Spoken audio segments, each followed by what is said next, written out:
Hello mga ka-SCAS, kitang-kita ang pagiging morena skin nitong si Catherine Bernardo sa kanyang suot-suot na yellow crop top.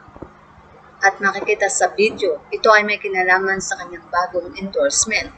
Sa video ito, nagbigay si Catherine ng ilang mga personal niyang ugali at mga paborito niyang pagkain. At kasama na rito ang mga special sa kanya.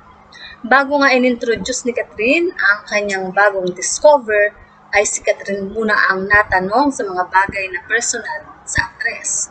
Kagaya nga ng tatlong salita na maididiscover bilang Catherine Bernardo.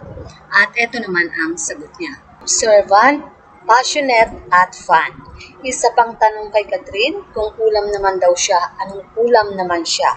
Ang nakakatuwa naman sagot ni Catherine ay potato.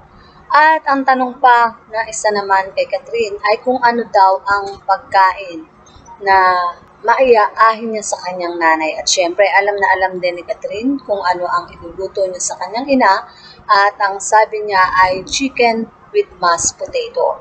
At ang sabi pa ni Catherine, nang tanungin siya kung ano yung dish na paborito nito at sinabi nga niya ay ang cheese omelette. At ito daw talaga ay nape-perfect niyang iluto. Napakarami pang mga tanong ang sinagot ni Catherine at dito nga ay pinapakita yung kanyang bagong endorsement at sabi nga ni Catherine, abang-abang dahil maraming mga iluluto siya, no? Ipapakita niya yung mga dish na gamit-gamit ang bagong endorsement na ito. Well, mga ka-SAAS, yan nga po ang ating balitaan. Kung inyong naibigan, put your comment down below. At syempre, huwag kakalimutang mag-like, share, and subscribe.